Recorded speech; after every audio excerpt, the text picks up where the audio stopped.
Carta de San Pablo a los Romanos. Romanos, capítulo 1. Pablo, siervo de Cristo Jesús, llamado a ser apóstol, apartado para anunciar el Evangelio de Dios, que por medio de sus profetas ya había prometido en las Sagradas Escrituras. Este Evangelio habla de su Hijo, que según la naturaleza humana era descendiente de David, pero que según el Espíritu de Santidad fue designado con poder Hijo de Dios por la resurrección. Él es Jesucristo, nuestro Señor. Por medio de Él, y en honor a su nombre, recibimos el don apostólico para persuadir a todas las naciones que obedezcan a la fe. Entre ellas están incluidos también ustedes, a quienes Jesucristo ha llamado. Les escribo a todos ustedes, los amados de Dios que están en Roma, que han sido llamados a ser santos. Que Dios nuestro Padre y el Señor Jesucristo les concedan gracia y paz. En primer lugar, por medio de Jesucristo, doy gracias a mi Dios por todos ustedes, pues en el mundo entero se habla bien de su fe. Dios, a quien sirvo de corazón, predicando el Evangelio de su Hijo, me es testigo de que los recuerdo a ustedes sin cesar. Siempre pido en mis oraciones que, si es la voluntad de Dios, por fin se me abra ahora el camino para ir a visitarlos. Tengo muchos deseos de verlos para impartirles algún don espiritual que los fortalezca. Mejor dicho, para que unos a otros nos animemos con la fe que compartimos. Quiero que sepan, hermanos, que aunque hasta ahora no he podido visitarlos, muchas veces me he propuesto hacerlo, para recoger algún fruto entre ustedes, tal como lo he recogido entre las otras naciones. Estoy en deuda con todos, sean cultos o incultos, instruidos o ignorantes. De allí mi gran anhelo de predicarles el Evangelio también a ustedes que están en Roma. A la verdad, no me avergüenzo del Evangelio, pues es poder de Dios para la salvación de todos los que creen, de los judíos primeramente, pero también de los gentiles. De hecho, en el Evangelio se revela la justicia que proviene de Dios, la cual es por fe de principio a fin, tal como está escrito. El justo vivirá por la fe. Ciertamente, la ira de Dios viene revelándose desde el cielo contra toda impiedad e injusticia de los seres humanos, que con su maldad obstruyen la verdad. Me explico. Lo que se puede conocer acerca de Dios es evidente para ellos, pues Él mismo se lo ha revelado. Porque desde la creación del mundo, las cualidades invisibles de Dios, es decir, su eterno poder y su naturaleza divina, se perciben claramente a través de lo que Él creó, de modo que nadie tiene excusa. A pesar de haber conocido a Dios, no lo glorificaron como a Dios, ni le dieron gracias, sino que se extraviaron en sus inútiles razonamientos y se les oscureció su insensato corazón. Aunque afirmaban ser sabios, se volvieron necios y cambiaron la gloria del Dios inmortal por imágenes que eran réplicas del hombre mortal, de las aves, de los cuadrúpedos y de los reptiles. Por eso, Dios los entregó a los malos deseos de sus corazones, que conducen a la impureza sexual, de modo que degradaron sus cuerpos los unos con los otros, cambiaron la verdad de Dios por la mentira, adorando y sirviendo a los seres creados antes que al Creador, quien es bendito por siempre. Amén. Por tanto, Dios los entregó a pasiones vergonzosas. En efecto, las mujeres cambiaron las relaciones naturales por las que van contra la naturaleza. Asimismo, los hombres dejaron las relaciones naturales con la mujer y se encendieron en pasiones lujuriosas los unos con los otros.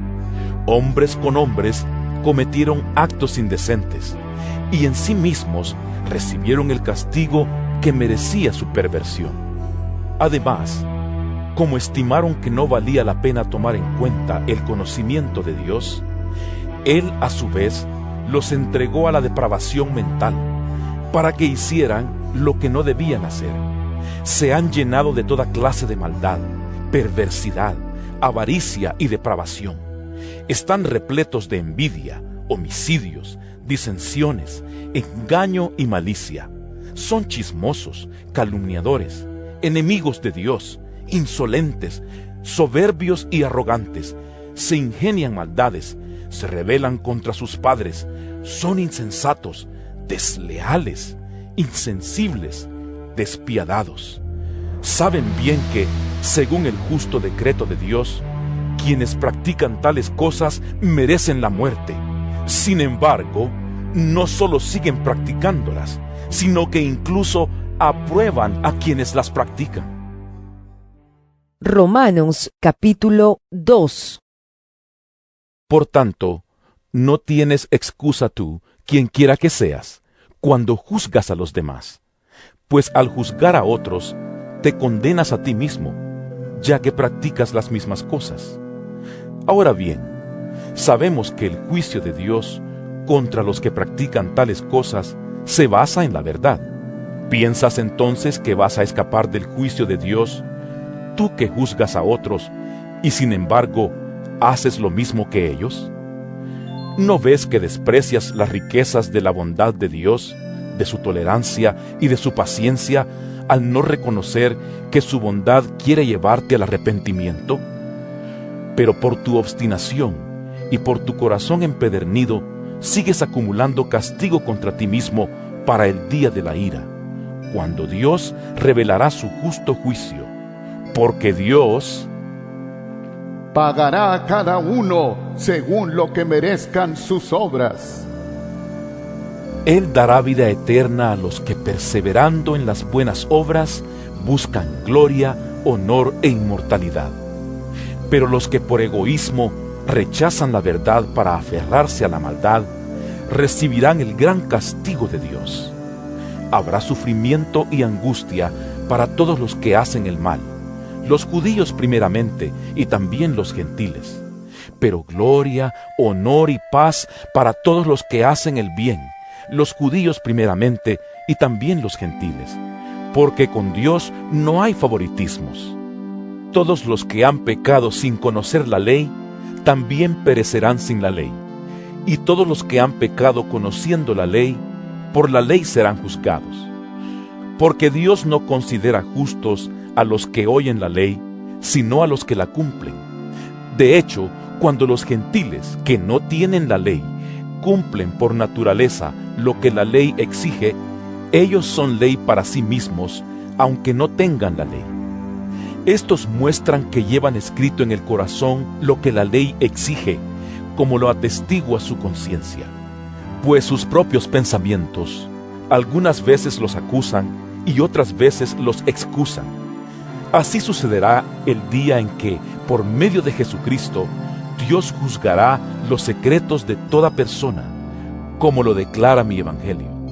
Ahora bien, tú que llevas el nombre de judío, que dependes de la ley y te jactas de tu relación con Dios, que conoces su voluntad y sabes discernir lo que es mejor porque eres instruido por la ley, que estás convencido de ser guía de los ciegos y luz de los que están en la oscuridad, instructor de los ignorantes, maestro de los sencillos, pues tienes en la ley la esencia misma del conocimiento y de la verdad. En fin, tú que enseñas a otros, ¿no te enseñas a ti mismo? Tú que predicas contra el robo, ¿robas? Tú que dices que no se debe cometer adulterio, ¿adulteras? Tú que aborreces a los ídolos, ¿robas de sus templos? Tú que te jactas de la ley, ¿deshonras a Dios quebrantando la ley? Así está escrito. Por causa de ustedes se blasfema el nombre de Dios entre los gentiles. La circuncisión tiene valor si observas la ley, pero si la quebrantas, vienes a ser como un incircunciso. Por lo tanto, Si los gentiles cumplen los requisitos de la ley, ¿no se les considerará como si estuvieran circuncidados? El que no está físicamente circuncidado, pero obedece la ley, te condenará a ti, que a pesar de tener el mandamiento escrito y la circuncisión, quebrantas la ley. Lo exterior no hace a nadie judío, ni consiste la circuncisión en una señal en el cuerpo. El verdadero judío lo es interiormente, y la circuncisión es la del corazón, la que realiza el espíritu, no el mandamiento escrito. Al que es judío así, lo alaba Dios y no la gente. Romanos capítulo 3. Entonces, ¿qué se gana con ser judío o qué valor tiene la circuncisión? Mucho, desde cualquier punto de vista. En primer lugar, a los judíos se les confiaron las palabras mismas de Dios. Pero entonces, si a algunos les faltó la fe, ¿acaso su falta de fe anula la fidelidad de Dios? De ninguna manera. Dios es siempre veraz, aunque el hombre sea mentiroso. Así está escrito. Por eso eres justo en tu sentencia y triunfarás cuando te juzguen. Pero si nuestra injusticia pone de relieve la justicia de Dios, ¿qué diremos? ¿Que Dios es injusto al descargar sobre nosotros su ira? Hablo en términos humanos. De ninguna manera. Si así fuera, ¿cómo podría Dios juzgar al mundo? Alguien podría objetar: si mi mentira destaca la verdad de Dios y si aumenta su gloria, ¿por qué todavía se me juzga como pecador? ¿Por qué no decir: hagamos lo malo para que venga lo bueno? Así nos calumnian algunos, asegurando que eso es lo que enseñamos. Pero bien merecida se tiene la condenación. ¿A qué conclusión llegamos? ¿Acaso los judíos somos mejores? De ninguna manera. Ya hemos demostrado que tanto los judíos como los gentiles están bajo el pecado. Así está escrito. No hay un solo justo, ni siquiera uno. No hay nadie que entienda, nadie que busque a Dios. Todos se han descarriado, a una se han corrompido. No hay nadie que haga lo bueno, no hay uno solo. Su garganta es un sepulcro abierto, con su lengua profieren engaños. Veneno de víbora hay en sus labios, llena está su boca de maldiciones y de amargura. Veloces son sus pies para ir a derramar sangre, dejan ruina y miseria en sus caminos, y no conocen la senda de la paz. No hay temor de Dios delante de sus ojos. Ahora bien, sabemos que todo lo que dice la ley, lo dice a quienes están sujetos a ella, para que todo el mundo se calle la boca y quede convicto delante de Dios.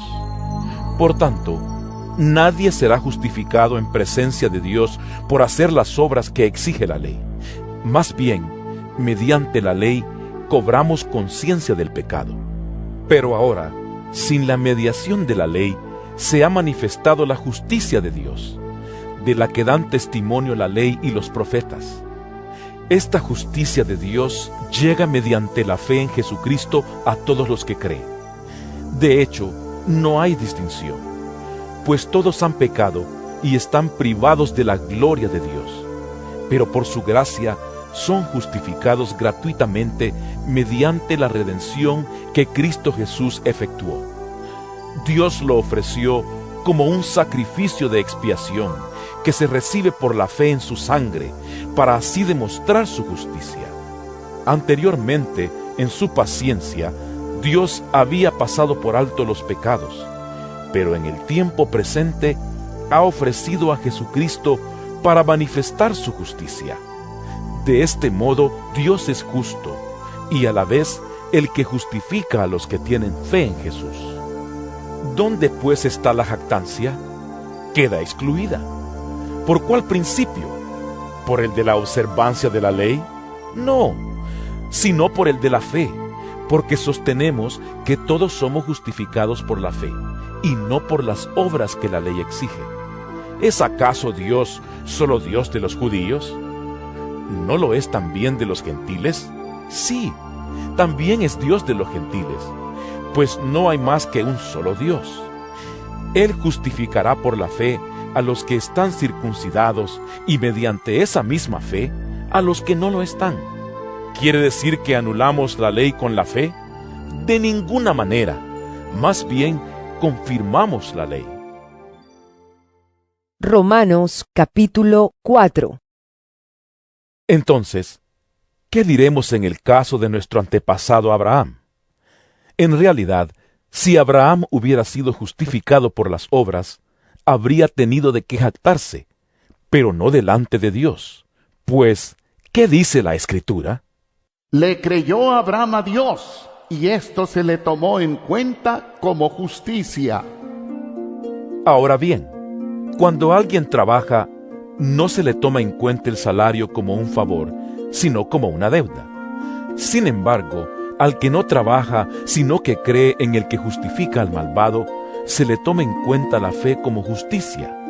David dice lo mismo cuando habla de la dicha de aquel a quien Dios le atribuye justicia sin la mediación de las obras. Dichosos aquellos a quienes se les perdonan las transgresiones y se les cubren los pecados. Dichoso aquel cuyo pecado el Señor no tomará en cuenta. ¿Acaso se ha reservado esta dicha solo para los que están circuncidados? ¿Acaso no es también para los gentiles? Hemos dicho que a Abraham se le tomó en cuenta la fe como justicia. ¿Bajo qué circunstancia sucedió esto? ¿Fue antes o después de ser circuncidado? Antes y no después. Es más, cuando todavía no estaba circuncidado, recibió la señal de la circuncisión como sello de la justicia que se le había tomado en cuenta por la fe. Por tanto, Abraham es padre de todos los que creen, aunque no hayan sido circuncidados. Y a estos se les toma en cuenta su fe como justicia. Y también es padre de aquellos que, además de haber sido circuncidados, siguen las huellas de nuestro padre Abraham, quien creyó cuando todavía era incircunciso. En efecto, no fue mediante la ley como Abraham y su descendencia recibieron la promesa de que él sería heredero del mundo, sino mediante la fe, la cual se le tomó en cuenta como justicia. Porque si los que viven por la ley fueran los herederos, entonces la fe no tendría ya ningún valor y la promesa no serviría de nada. La ley, en efecto, acarrea castigo, pero donde no hay ley, tampoco hay transgresión. Por eso la promesa viene por la fe, a fin de que por la gracia quede garantizada para toda la descendencia de Abraham. Esta promesa no es sólo para los que son de la ley, sino para los que son también de la fe de Abraham, quien es el Padre que tenemos en común delante de Dios, tal como está escrito. Te he confirmado como padre de muchas naciones. Así que Abraham creyó en el Dios que da vida a los muertos y que llama a las cosas que no son como si ya existieran. Contra toda esperanza, Abraham creyó y esperó, y de este modo llegó a ser padre de muchas naciones, tal como se le había dicho. Así de numerosa será tu descendencia. Su fe no flaqueó, aunque reconocía que su cuerpo estaba como muerto, pues ya tenía unos 100 años, y que también estaba muerta la matriz de Sara. Ante la promesa de Dios, no vaciló como un incrédulo, sino que se reafirmó en su fe y dio gloria a Dios, plenamente convencido de que Dios tenía poder para cumplir lo que había prometido. Por eso se le tomó en cuenta su fe como justicia. Y esto de que se le tomó en cuenta no se escribió solo para Abraham, sino también para nosotros. Dios tomará en cuenta nuestra fe como justicia, pues creemos en aquel que le levantó de entre los muertos, a Jesús nuestro Señor. Él fue entregado a la muerte por nuestros pecados y resucitó para nuestra justificación. Romanos capítulo 5. En consecuencia, ya que hemos sido justificados mediante la fe, tenemos paz con Dios por medio de nuestro Señor Jesucristo. También por medio de Él y mediante la fe, tenemos acceso a esta gracia en la cual nos mantenemos firmes. Así que nos regocijamos en la esperanza de alcanzar la gloria de Dios. Y no solo en esto, sino también en nuestros sufrimientos, porque sabemos que el sufrimiento produce perseverancia, la perseverancia entereza de carácter, la entereza de carácter esperanza. Y esta esperanza no nos defrauda, porque Dios ha derramado su amor en nuestro corazón por el Espíritu Santo que nos ha dado. A la verdad, como éramos incapaces de salvarnos, en el tiempo señalado Cristo murió por los malvados. Difícilmente habrá quien muera por un justo, aunque tal vez haya quien se atreva a morir por una persona buena. Pero Dios demuestra su amor por nosotros en esto, en que cuando todavía éramos pecadores, Cristo murió por nosotros. Y ahora que hemos sido justificados por su sangre, con cuánta más razón, por medio de Él, seremos salvados del castigo de Dios. Porque si cuando éramos enemigos de Dios, fuimos reconciliados con Él mediante la muerte de su Hijo, con cuánta más razón, habiendo sido reconciliados, seremos salvados por su vida. Y no solo esto, sino que también nos regocijamos en Dios por nuestro Señor Jesucristo, pues gracias a Él ya hemos recibido la reconciliación. Por medio de un solo hombre, el pecado entró en el mundo, y por medio del pecado entró la muerte. Fue así como la muerte pasó a toda la humanidad, porque todos pecaron. Antes de promulgarse la ley, ya existía el pecado en el mundo. Es cierto que el pecado no se toma en cuenta cuando no hay ley. Sin embargo, desde Adán hasta Moisés, la muerte reinó, incluso sobre los que no pecaron, quebrantando un mandato como lo hizo Adán, quien es figura de aquel que había de venir.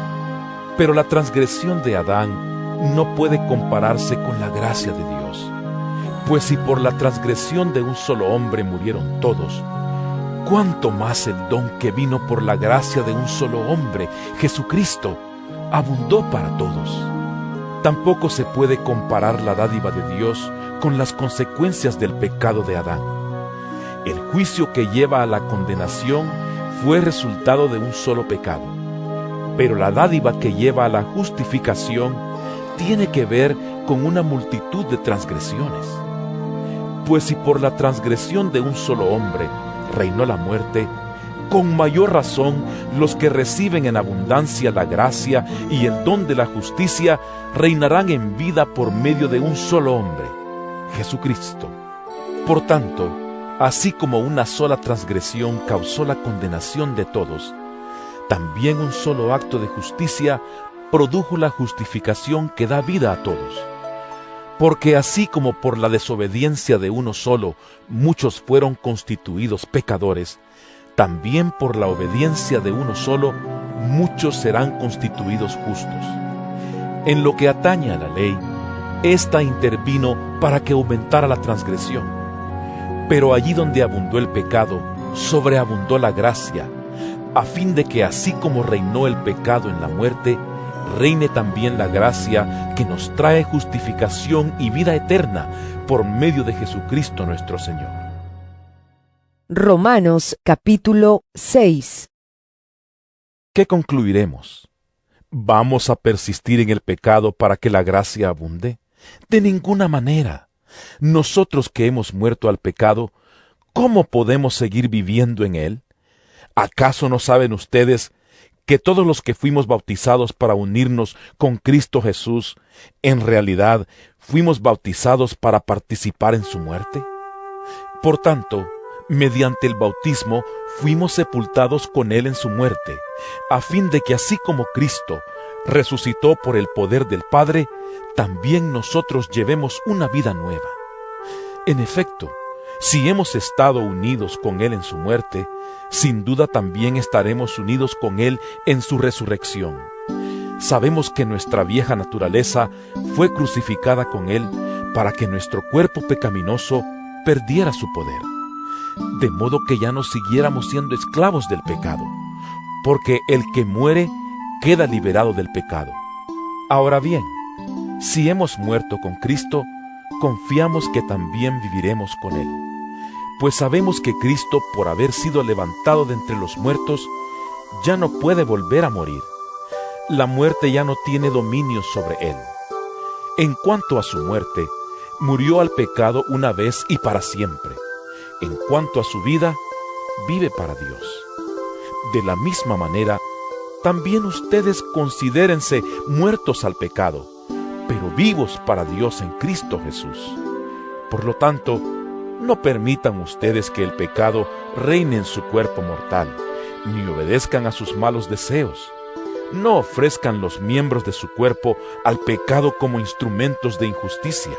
Al contrario, ofrézcanse más bien a Dios como quienes han vuelto de la muerte a la vida, presentando los miembros de su cuerpo como instrumentos de justicia. Así el pecado no tendrá dominio sobre ustedes, porque ya no están bajo la ley, sino bajo la gracia. Entonces, ¿qué? ¿Vamos a pecar porque no estamos ya bajo la ley, sino bajo la gracia? De ninguna manera. ¿Acaso no saben ustedes que cuando se entregan a alguien para obedecerlo, son esclavos de aquel a quien obedecen? Claro que lo son, ya sea del pecado que lleva a la muerte o de la obediencia que lleva a la justicia. Pero gracias a Dios, que aunque antes eran esclavos del pecado, ya se han sometido de corazón a la enseñanza que les fue transmitida. En efecto, habiendo sido liberados del pecado, ahora son ustedes esclavos de la justicia. Hablo en términos humanos, por las limitaciones de su naturaleza humana. Antes, ofrecían ustedes los miembros de su cuerpo para servir a la impureza, que lleva más y más a la maldad. Ofrézcanlos ahora para servir a la justicia, que lleva a la santidad. Cuando ustedes eran esclavos del pecado, estaban libres del dominio de la justicia. ¿Qué fruto cosechaban entonces? Cosas que ahora los avergüenzan y que conducen a la muerte. Pero ahora que han sido liberados del pecado y se han puesto al servicio de Dios, cosechan la santidad que conduce a la vida eterna. Porque la paga del pecado es muerte, mientras que la dádiva de Dios es vida eterna en Cristo Jesús, nuestro Señor. Romanos capítulo 7. Hermanos, les hablo como a quienes conocen la ley. ¿Acaso no saben que uno está sujeto a la ley solamente en vida? Por ejemplo, la casada está ligada por ley a su esposo solo mientras éste vive, pero si su esposo muere, ella queda libre de la ley que la unía a su esposo. Por eso, si se casa con otro hombre mientras su esposo vive, se le considera adúltera, pero si muere su esposo, ella queda libre de esa ley, y no es adúltera, aunque se case con otro hombre.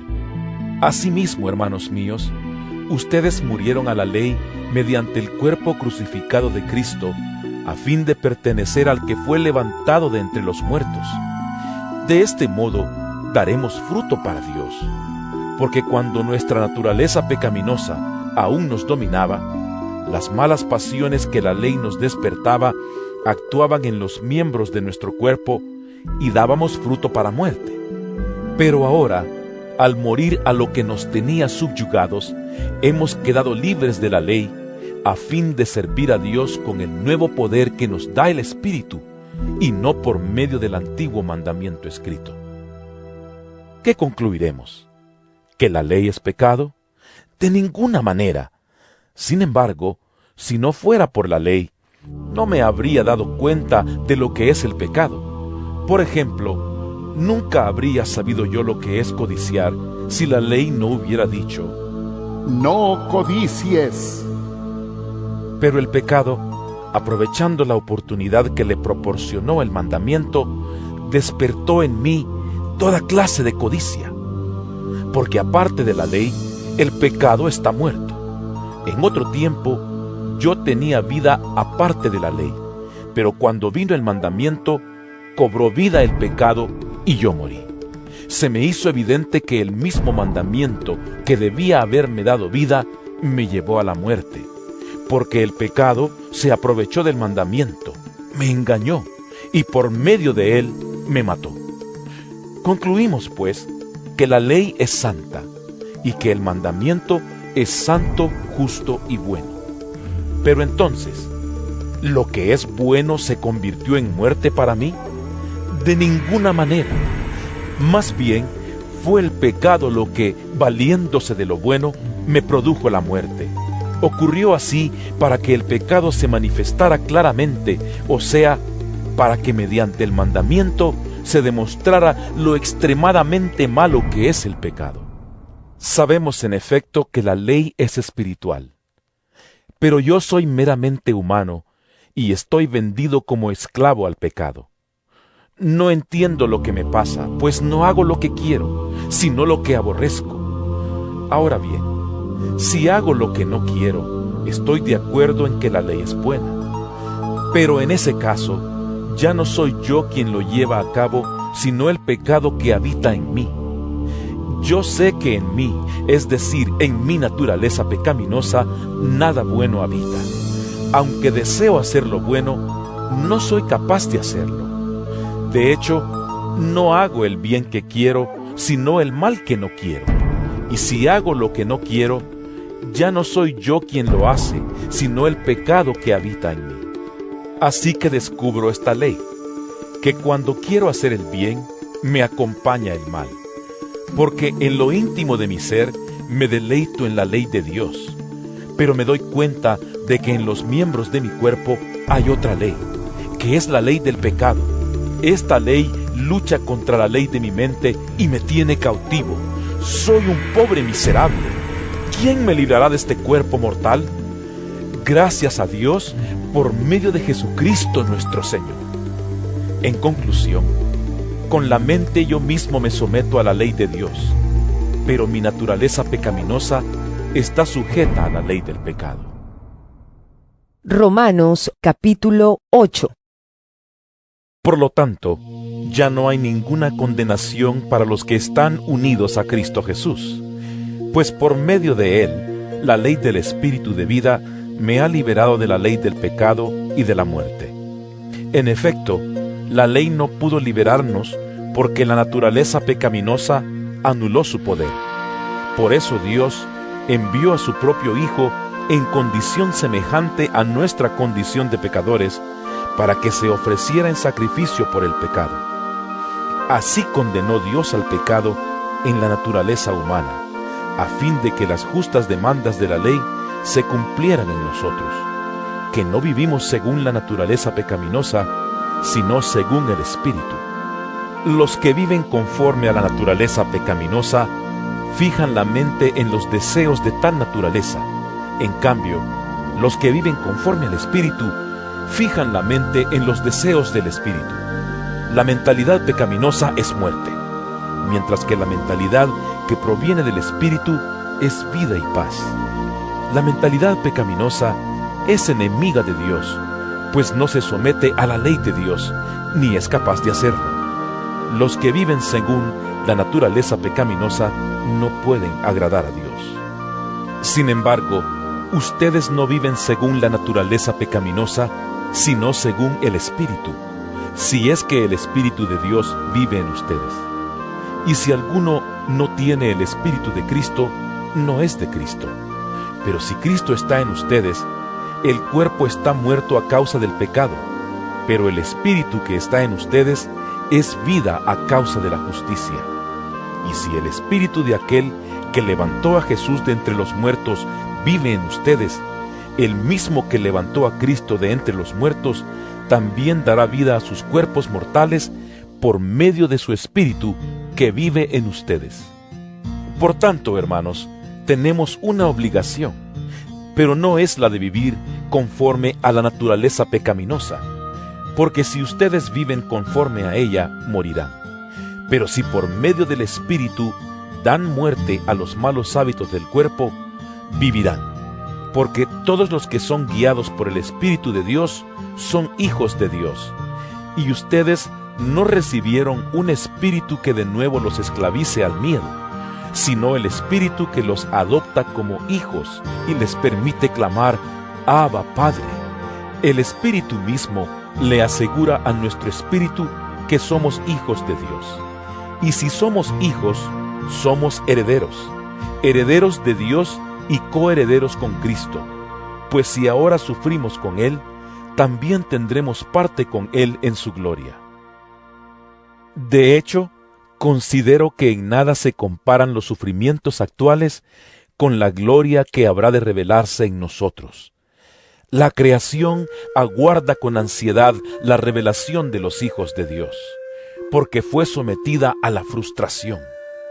Esto no sucedió por su propia voluntad, sino por la del que así lo dispuso. Pero queda la firme esperanza de que la creación misma ha de ser liberada de la corrupción que la esclaviza, para así alcanzar la gloriosa libertad de los hijos de Dios. Sabemos que toda la creación todavía gime a una como si tuviera dolores de parto, y no solo ella, sino también nosotros mismos, que tenemos las primicias del Espíritu. Gemimos interiormente mientras aguardamos nuestra adopción como hijos, es decir, la redención de nuestro cuerpo, porque en esa esperanza fuimos salvados. Pero la esperanza que se ve ya no es esperanza. ¿Quién espera lo que ya tiene?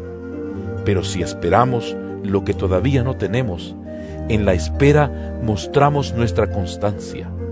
Asimismo, en nuestra debilidad el Espíritu acude a ayudarnos. No sabemos qué pedir, pero el Espíritu mismo intercede por nosotros con gemidos que no pueden expresarse con palabras. Y Dios, que examina los corazones, sabe cuál es la intención del Espíritu, porque el Espíritu intercede por los creyentes conforme a la voluntad de Dios. Ahora bien, sabemos que Dios dispone todas las cosas para el bien de quienes lo aman, los que han sido llamados de acuerdo con su propósito. Porque a los que Dios conoció de antemano, también los predestinó a ser transformados según la imagen de su Hijo, para que Él sea el primogénito entre muchos hermanos. A los que predestinó, también los llamó. A los que llamó, también los justificó. Y a los que justificó, también los glorificó. ¿Qué diremos frente a esto? Si Dios está de nuestra parte, ¿quién puede estar en contra nuestra? El que no escatimó ni a su propio Hijo, sino que lo entregó por todos nosotros, ¿cómo no habrá de darnos generosamente junto con Él todas las cosas? ¿Quién acusará a los que Dios ha escogido? Dios es el que justifica. ¿Quién condenará? Cristo Jesús es el que murió e incluso resucitó y está a la derecha de Dios e intercede por nosotros. ¿Quién nos apartará del amor de Cristo? ¿La tribulación o la angustia? ¿La persecución? ¿El hambre? ¿La indigencia? ¿El peligro o la violencia? Así está escrito. Por tu causa siempre nos llevan a la muerte. Nos tratan como a ovejas para el matadero.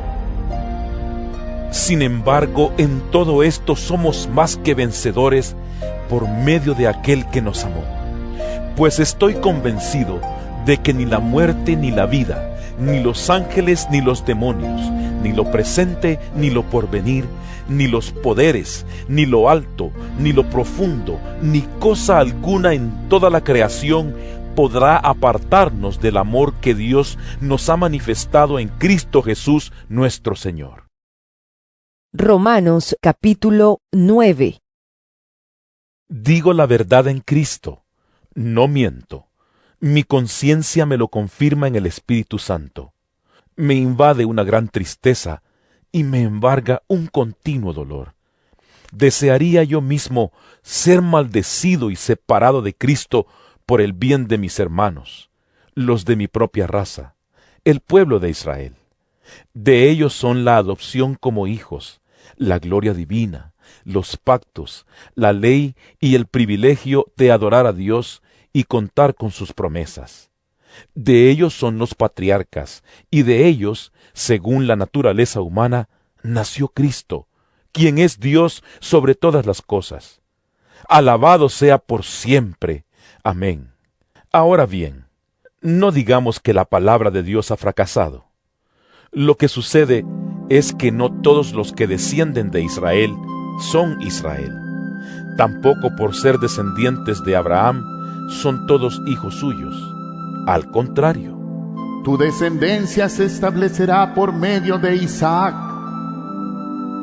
en otras palabras, los hijos de Dios no son los descendientes naturales. Más bien, se considera descendencia de Abraham a los hijos de la promesa. Y la promesa es esta: Dentro de 1 año vendré y para entonces Sara tendrá un hijo. no solo eso, también sucedió que los hijos de Rebeca tuvieron un mismo padre, que fue nuestro antepasado Isaac. Sin embargo, antes de que los mellizos nacieran o hicieran algo bueno o malo, y para confirmar el propósito de la elección divina, no en base a las obras, sino al llamado de Dios, se le dijo a ella: El mayor servirá al menor. y así está escrito. Amé a Jacob, pero aborrecí a Esaú. ¿Qué concluiremos? ¿Acaso es Dios injusto? De ninguna manera. Es un hecho que a Moisés le dice: Tendré clemencia de quien yo quiera tenerla, y seré compasivo con quien yo quiera serlo. por lo tanto, la elección no depende del deseo ni del esfuerzo humano, sino de la misericordia de Dios. Porque la Escritura le dice al faraón: Te he levantado precisamente para mostrar en ti mi poder y para que mi nombre sea proclamado por toda la tierra. Así que Dios tiene misericordia de quien Él quiere tenerla, y endurece a quien Él quiere endurecer. Pero tú me dirás: entonces, ¿por qué todavía nos echa la culpa a Dios? ¿Quién puede oponerse a su voluntad? Respondo: ¿quién eres tú para pedirle cuentas a Dios? ¿Acaso le dirá la olla de barro al que la modeló, ¿por qué me hiciste así? ¿No tiene derecho el alfarero de hacer del mismo barro unas vasijas para usos especiales y otras para fines ordinarios?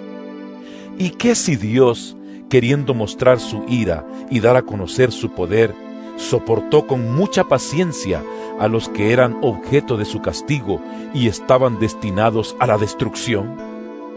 ¿Qué si lo hizo para dar a conocer sus gloriosas riquezas a los que eran objeto de misericordia y a quienes de antemano preparó para esa gloria?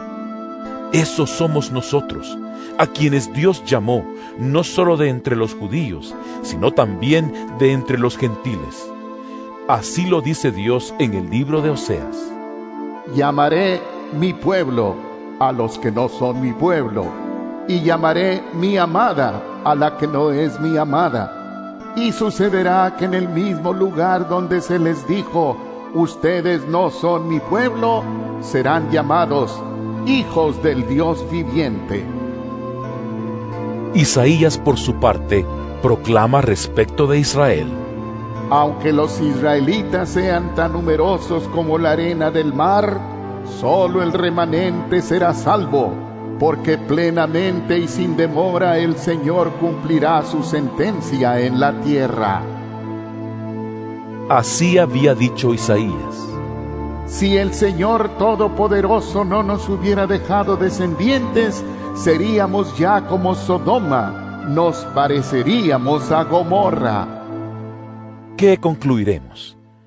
Pues que los gentiles que no buscaban la justicia la han alcanzado. Me refiero a la justicia que es por la fe. En cambio, Israel, que iba en busca de una ley que le diera justicia, no ha alcanzado esa justicia.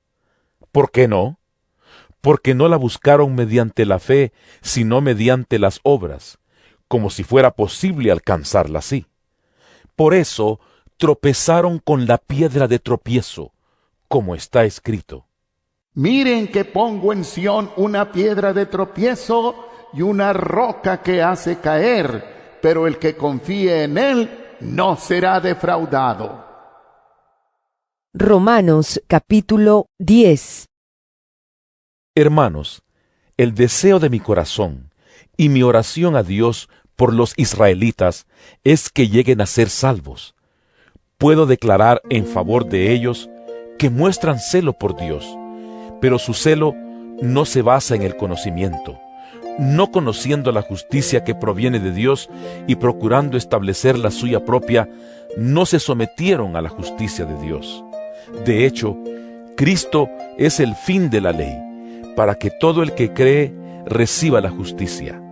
Así describe Moisés la justicia que se basa en la ley. Quien practique estas cosas vivirá por ellas.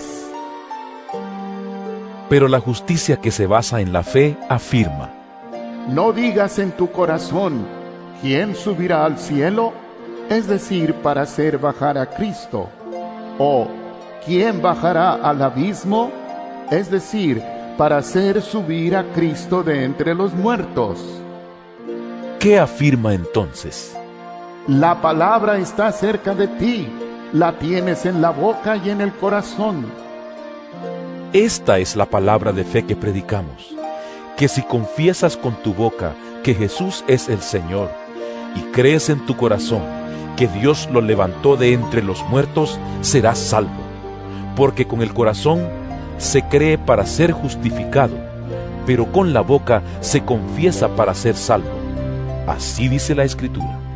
Todo el que confíe en Él no será jamás defraudado.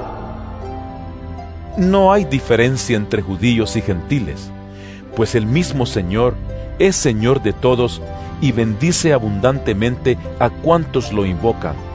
Porque todo el que invoque el nombre del Señor será salvo. Ahora bien, ¿cómo invocarán a aquel en quien no han creído? ¿Y cómo creerán en aquel de quien no han oído? ¿Y cómo oirán si no hay quien les predique? ¿Y quién predicará sin ser enviado? Así está escrito. Qué hermoso es recibir al mensajero que trae buenas nuevas. Sin embargo, no todos los israelitas aceptaron las buenas nuevas. Isaías dice: Señor, ¿quién ha creído a nuestro mensaje? Así que la fe viene como resultado de oír el mensaje, y el mensaje que se oye es la palabra de Cristo. Pero pregunto, ¿acaso no oyeron? ¡Claro que sí! Por toda la tierra se difundió su voz, sus palabras llegan hasta los confines del mundo. Pero insisto, ¿acaso no entendió Israel? En primer lugar, Moisés dice: Yo haré que ustedes sientan envidia de los que no son nación. Voy a irritarlos con una nación insensata. Luego Isaías se atreve a decir: Dejé que me hallaran los que no me buscaban. Me di a conocer a los que no preguntaban por mí. En cambio, respecto de Israel, dice: Todo el día extendí mis manos hacia un pueblo desobediente y rebelde. Romanos capítulo 11. Por lo tanto, pregunto, ¿acaso rechazó Dios a su pueblo? De ninguna manera. Yo mismo soy israelita, descendiente de Abraham, de la tribu de Benjamín. Dios no rechazó a su pueblo, al que de antemano conoció. ¿No saben lo que relata la Escritura en cuanto a Elías? Acusó a Israel delante de Dios. Señor, han matado a tus profetas y han derribado tus altares. Yo soy el único que ha quedado con vida, y ahora quieren matarme a mí también. ¿Y qué le contestó la voz divina? He apartado para mí 7,000 hombres, los que no se han arrodillado ante Baal. Así también hay en la actualidad un remanente escogido por gracia. Y si es por gracia, ya no es por obras, porque en tal caso la gracia ya no sería gracia. ¿Qué concluiremos? Pues que Israel no consiguió lo que tanto deseaba, pero sí lo consiguieron los elegidos. Los demás fueron endurecidos, como está escrito. Dios les dio un espíritu insensible, ojos con los que no pueden ver y oídos con los que no pueden oír, hasta el día de hoy. Y David dice: Que sus banquetes se les conviertan en red y en trampa, en tropezadero y en castigo, que se les nublen los ojos para que no vean y se encorven sus espaldas para siempre. Ahora pregunto, ¿acaso tropezaron para no volver a levantarse? De ninguna manera. Más bien, gracias a su transgresión, ha venido la salvación a los gentiles para que Israel sienta celos. Pero si su transgresión ha enriquecido al mundo, es decir, si su fracaso ha enriquecido a los gentiles, ¿cuánto mayor será la riqueza que su plena restauración producirá? Me dirijo ahora a ustedes, los gentiles. Como apóstol que soy de ustedes, le hago honor a mi ministerio, pues quisiera ver si de algún modo despierto los celos de mi propio pueblo, para así salvar a algunos de ellos. Pues si el haberlos rechazado dio como resultado la reconciliación entre Dios y el mundo, ¿no será su restitución una vuelta a la vida? Si se consagra la parte de la masa que se ofrece como primicias, también se consagra toda la masa. Si la raíz es santa, también lo son las ramas. Ahora bien, es verdad que algunas de las ramas han sido desgajadas y que tú, siendo de olivo silvestre, has sido injertado entre las otras ramas. Ahora participas de la savia nutritiva de la raíz del olivo. Sin embargo, no te vayas a creer mejor que las ramas originales. Y si te jactas de ello, ten en cuenta que no eres tú quien nutre a la raíz, sino que es la raíz la que te nutre a ti. Tal vez dirás: desgajaron unas ramas para que yo fuera injertado. De acuerdo, pero ellas fueron desgajadas por su falta de fe, y tú por la fe te mantienes firme. Así que no seas arrogante, sino temeroso, porque si Dios no tuvo miramientos con las ramas originales, tampoco los tendrá contigo. Por tanto, considera la bondad y la severidad de Dios. Severidad hacia los que cayeron y bondad hacia ti. Pero si no te mantienes en su bondad, tú también serás desgajado. Y si ellos dejan de ser incrédulos, serán injertados, porque Dios tiene poder para injertarlos de nuevo. Después de todo, si tú fuiste cortado de un olivo silvestre al que por naturaleza pertenecías, y contra tu condición natural fuiste injertado en un olivo cultivado, con cuánta mayor facilidad las ramas naturales de ese olivo serán injertadas de nuevo en él. Hermanos, quiero que entiendan este misterio para que no se vuelvan presuntuosos. Parte de Israel se ha endurecido, y así permanecerá hasta que haya entrado la totalidad de los gentiles. De esta manera, todo Israel será salvo, como está escrito. El Redentor vendrá de Sión, y apartará de Jacob la impiedad, y este será mi pacto con ellos cuando perdone sus pecados. Con respecto al Evangelio, los israelitas son enemigos de Dios para bien de ustedes. Pero si tomamos en cuenta la elección, son amados de Dios por causa de los patriarcas, porque las dádivas de Dios son irrevocables, como lo es también su llamamiento. De hecho, en otro tiempo, ustedes fueron desobedientes a Dios, pero ahora, por la desobediencia de los israelitas, han sido objeto de su misericordia. Asimismo, estos que han desobedecido recibirán misericordia ahora, como resultado de la misericordia de Dios hacia ustedes. En fin, Dios ha sujetado a todos a la desobediencia con el fin de tener misericordia de todos. Qué profundas son las riquezas de la sabiduría y del conocimiento de Dios.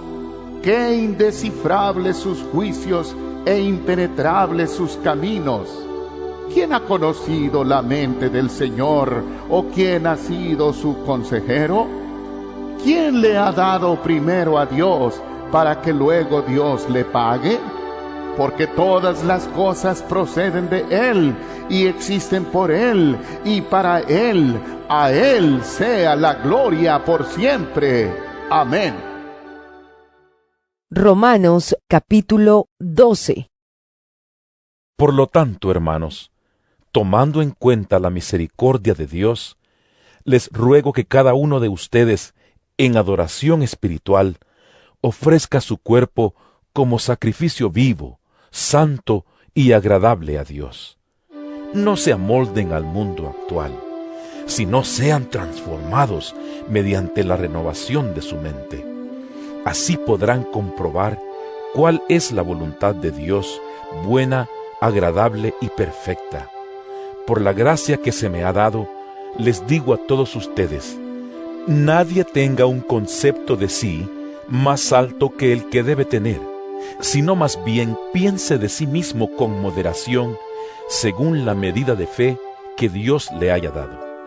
Pues así como cada uno de nosotros tiene un solo cuerpo con muchos miembros, y no todos estos miembros desempeñan la misma función, también nosotros, siendo muchos, formamos un solo cuerpo en Cristo, y cada miembro está unido a todos los demás. Tenemos dones diferentes según la gracia que se nos ha dado. Si el don de alguien es el de profecía, que lo use en proporción con su fe. Si es el de prestar un servicio, que lo preste. Si es el de enseñar, que enseñe. Si es el de animar a otros, que los anime. Si es el de socorrer a los necesitados, que dé con generosidad. Si es el de dirigir, que dirija con esmero. Si es el de mostrar compasión, que lo haga con alegría. El amor debe ser sincero. Aborrezcan el mal, aférrense al bien. Ámense los unos a los otros con amor fraternal, respetándose y honrándose mutuamente. Nunca dejen de ser diligentes, antes bien, sirvan al Señor con el fervor que da el Espíritu. Alégrense en la esperanza, muestren paciencia en el sufrimiento, perseveren en la oración. Ayuden a los hermanos necesitados, practiquen la hospitalidad, bendigan a quienes los persigan, bendigan y no maldigan. Alégrense con los que están alegres, lloren con los que lloran. Vivan en armonía los unos con los otros. No sean arrogantes, sino háganse solidarios con los humildes. No se crean los únicos que saben. No paguen a nadie mal por mal. Procuren hacer lo bueno delante de todos. Si es posible, en cuanto dependa de ustedes, vivan en paz con todos. No tomen venganza, hermanos míos, sino dejen el castigo en las manos de Dios, porque está escrito: Mía es la venganza, yo pagaré. Dice el Señor. Antes bien, si tu enemigo tiene hambre, dale de comer. Si tiene sed, dale de beber. Actuando así, harás que se avergüence de su conducta. no te dejes vencer por el mal. Al contrario, vence el mal con el bien. Romanos capítulo 13. Todos deben someterse a las autoridades públicas, pues no hay autoridad que Dios no haya dispuesto. Así que las que existen fueron establecidas por Él. Por lo tanto, Todo el que se opone a la autoridad se rebela contra lo que Dios ha instituido. Los que así proceden recibirán castigo, porque los gobernantes no están para infundir terror a los que hacen lo bueno, sino a los que hacen lo malo. ¿Quieres librarte del miedo a la autoridad? Haz lo bueno, y tendrás su aprobación, pues está al servicio de Dios para tu bien. Pero si haces lo malo, entonces debes tener miedo. No en vano lleva la espada, pues está al servicio de Dios para impartir justicia y castigar al malhechor. Así que es necesario someterse a las autoridades, no solo para evitar el castigo, sino también por razones de conciencia. Por eso mismo pagan ustedes impuestos, pues las autoridades están al servicio de Dios, dedicadas precisamente a gobernar. Paguen a cada uno lo que le corresponda. Si deben impuestos, paguen los impuestos. Si deben contribuciones, paguen las contribuciones. Al que deban respeto, muéstrenle respeto. Al que deban honor, ríndanle honor. No tengan deudas pendientes con nadie, a no ser la de amarse unos a otros. De hecho, quien ama al prójimo ha cumplido la ley, porque los mandamientos que dicen: no cometas adulterio, no mates, no robes, no codicies, y todos los demás mandamientos se resumen en este precepto: ama a tu prójimo como a ti mismo. El amor no perjudica al prójimo, así que el amor es el cumplimiento de la ley. Hagan todo esto estando conscientes del tiempo en que vivimos. Ya es hora de que despierten del sueño, pues nuestra salvación está ahora más cerca de cuando inicialmente creímos. La noche está muy avanzada y ya se acerca el día. Por eso, dejemos a un lado las obras de la oscuridad y pongámonos la armadura de la luz. Vivamos decentemente como a la luz del día, no en orgías y borracheras, ni en inmoralidad sexual y libertinaje, ni en disensiones y envidias. Más bien, revístanse ustedes del Señor Jesucristo y no se preocupen por satisfacer los deseos de la naturaleza pecaminosa. Romanos capítulo 14. Reciban al que es débil en la fe, pero no para entrar en discusiones. A algunos su fe les permite comer de todo, pero hay quienes son débiles en la fe y solo comen verduras. El que come de todo no debe menospreciar al que no come ciertas cosas, y el que no come de todo no debe condenar al que lo hace, pues Dios lo ha aceptado. ¿Quién eres tú para juzgar al siervo de otro? Que se mantenga en pie o que caiga es asunto de su propio Señor, y se mantendrá en pie porque el Señor tiene poder para sostenerlo. Hay quien considera que un día tiene más importancia que otro, pero hay quien considera iguales todos los días. Cada uno debe estar firme en sus propias opiniones. El que le da importancia especial a cierto día, lo hace para el Señor. El que come de todo, come para el Señor, y lo demuestra dándole gracias a Dios. Y el que no come, para el Señor se abstiene, y también da gracias a Dios. Porque ninguno de nosotros vive para sí mismo, ni tampoco muere para sí. Si vivimos, para el Señor vivimos, y si morimos, para el Señor morimos. Así pues, sea que vivamos o que muramos, del Señor somos. Para esto mismo murió Cristo y volvió a vivir, para ser Señor tanto de los que han muerto como de los que aún viven. Tú entonces, ¿por qué juzgas a tu hermano? O tú, ¿por qué lo menosprecias? Todos tendremos que comparecer ante el tribunal de Dios. Está escrito: tan cierto como que yo vivo, dice el Señor, ante mí se doblará toda rodilla y toda lengua confesará a Dios. Así que cada uno de nosotros tendrá que dar cuentas de sí a Dios. Por tanto, dejemos de juzgarnos unos a otros. Más bien, propónganse no poner tropiezos ni obstáculos al hermano. Yo de mi parte estoy plenamente convencido en el Señor Jesús de que no hay nada impuro en sí mismo. Si algo es impuro, lo es solamente para quien así lo considera. Ahora bien, si tu hermano se angustia por causa de lo que comes, ya no te comportas con amor. No destruyas por causa de la comida al hermano por quien Cristo murió.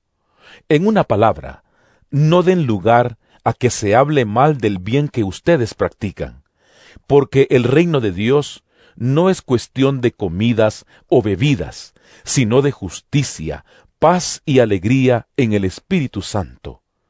El que de esta manera sirve a Cristo, agrada a Dios y es aprobado por sus semejantes. Por lo tanto, esforcémonos por promover todo lo que conduzca a la paz y a la mutua edificación. No destruyas la obra de Dios por causa de la comida. Todo alimento es puro. Lo malo es hacer tropezar a otros por lo que uno come. Más vale no comer carne ni beber vino, ni hacer nada que haga caer a tu hermano.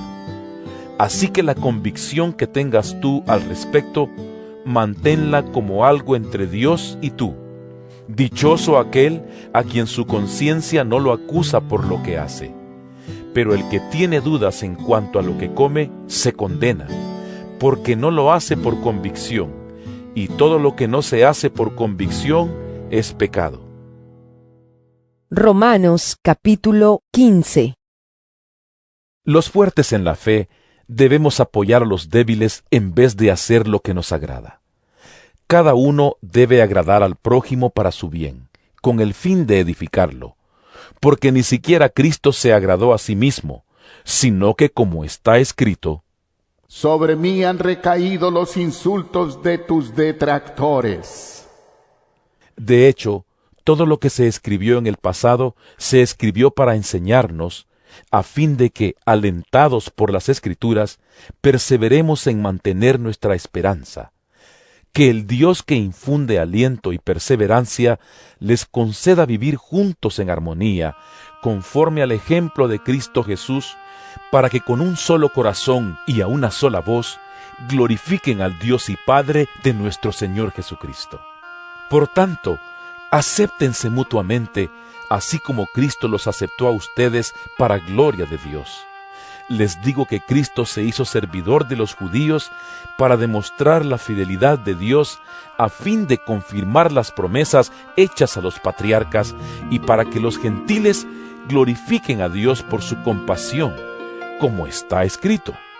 Por eso te alabaré entre las naciones, cantaré salmos a tu nombre. En otro pasaje dice, Alégrense, naciones, con el pueblo de Dios. y en otra parte, Alaben al Señor, naciones todas, pueblos todos, cántenle alabanzas. a su vez, Isaías afirma, Brotará la raíz de Isaí, el que se levantará para gobernar a las naciones. En él los pueblos pondrán su esperanza. que el Dios de la esperanza los llene de toda alegría y paz a ustedes que creen en Él, para que rebosen de esperanza por el poder del Espíritu Santo. Por mi parte, hermanos míos, estoy seguro de que ustedes mismos rebosan de bondad, abundan en conocimiento y están capacitados para instruirse unos a otros. Sin embargo, les he escrito con mucha franqueza sobre algunos asuntos, como para refrescarles la memoria. Me he atrevido a hacerlo por causa de la gracia que Dios me dio para ser ministro de Cristo Jesús a los gentiles.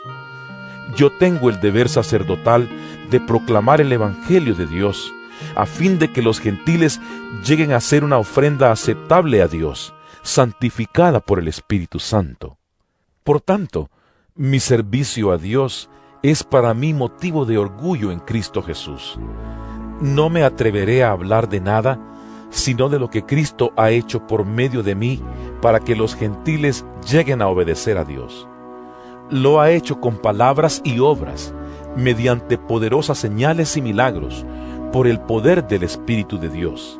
Así que, habiendo comenzado en Jerusalén, he completado la proclamación del Evangelio de Cristo por todas partes hasta la región de Iliria.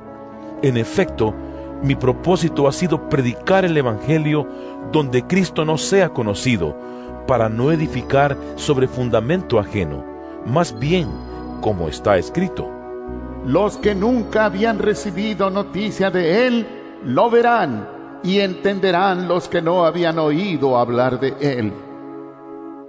Este trabajo es lo que muchas veces me ha impedido ir a visitarlos. Pero ahora que ya no me queda un lugar donde trabajar en estas regiones, y como desde hace muchos años anhelo verlos, tengo planes de visitarlos cuando vaya rumbo a España. Espero que después de que haya disfrutado de la compañía de ustedes por algún tiempo, me ayuden a continuar el viaje. Por ahora voy a Jerusalén para llevar ayuda a los hermanos, ya que Macedonia y Acaya tuvieron a bien hacer una colecta para los hermanos pobres de Jerusalén. Lo hicieron de buena voluntad, aunque en realidad era su obligación hacerlo, porque si los gentiles han participado de las bendiciones espirituales de los judíos, están en deuda con ellos para servirles con las bendiciones materiales. Así que una vez que yo haya cumplido esta tarea y entregado en sus manos este fruto, saldré para España y de paso los visitaré a ustedes. Sé que cuando los visite, iré con la abundante bendición de Cristo. Les ruego, hermanos, por nuestro Señor Jesucristo y por el amor del Espíritu, que se unan conmigo en esta lucha y que oren a Dios por mí. Pídanle que me libre de caer en manos de los incrédulos que están en Judea, y que los hermanos de Jerusalén reciban bien la ayuda que les llevo. De este modo, por la voluntad de Dios, llegaré a ustedes con alegría y podré descansar entre ustedes por algún tiempo. El Dios de paz sea con todos ustedes. Amén. Romanos capítulo 16. Les recomiendo a nuestra hermana Febe, diaconisa de la iglesia de Cencreas. Les pido que la reciban dignamente en el Señor, como conviene hacerlo entre hermanos en la fe. Préstenle toda ayuda que necesite, porque ella ha ayudado a muchas personas, entre las que me cuento yo. Saluden a Priscila y a Aquila, mis compañeros de trabajo en Cristo Jesús. Por salvarme la vida, ellos arriesgaron la suya. Tanto yo como todas las iglesias de los gentiles les estamos agradecidos. Saluden igualmente a la iglesia que se reúne en la casa de ellos. Saluden a mi querido hermano Epeneto, el primer convertido a Cristo en la provincia de Asia. Saluden a María, que tanto ha trabajado por ustedes. Saluden a Andrónico y a Junías, mis parientes y compañeros de cárcel, destacados entre los apóstoles y convertidos a Cristo antes que yo. Saluden a Amplias, mi querido hermano en el Señor. Saluden a Urbano, nuestro compañero de trabajo en Cristo, y a mi querido hermano Estaquis. Saluden a Apeles, que ha dado tantas pruebas de su fe en Cristo. Saluden a los de la familia de Aristóbulo. Saluden a Herodión, mi pariente. Saluden a los de la familia de Narciso, fieles en el Señor.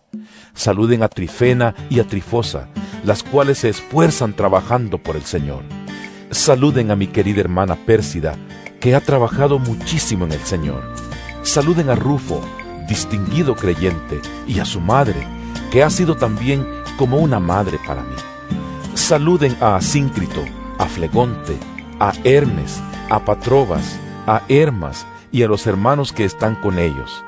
Saluden a Filólogo, a Julia, a Nereo y a su hermana, a Olimpas y a todos los hermanos que están con ellos. Salúdense unos a otros con un beso santo. Todas las iglesias de Cristo les mandan saludos. Les ruego, hermanos, que se cuiden de los que causan divisiones y dificultades y van en contra de lo que a ustedes se les ha enseñado. Apártense de ellos. Tales individuos no sirven a Cristo nuestro Señor, sino a sus propios deseos. Con palabras suaves y lisonjeras engañan a los ingenuos. Es cierto que ustedes viven en obediencia, lo que es bien conocido de todos y me alegra mucho, pero quiero que sean sagaces para el bien e inocentes para el mal. Muy pronto, el Dios de paz aplastará a Satanás bajo los pies de ustedes. Que la gracia de nuestro Señor Jesús sea con ustedes. Saludos de parte de Timoteo, mi compañero de trabajo, como también de Lucio, Jasón y Sosipater, mis parientes. Yo, Tercio, que escribo esta carta, los saludo en el Señor. Saludos de parte de Gayo, de cuya hospitalidad disfrutamos yo y toda la iglesia de este lugar. También les mandan saludos Erasto, que es el tesorero de la ciudad, y nuestro hermano Cuarto. El Dios eterno ocultó su misterio durante largos siglos, pero ahora lo ha revelado por medio de los escritos proféticos, según su propio mandato, para que todas las naciones obedezcan a la fe. Al que puede fortalecerlos a ustedes conforme a mi evangelio y a la predicación acerca de Jesucristo, al único sabio Dios, sea la gloria para siempre por medio de Jesucristo. Amén.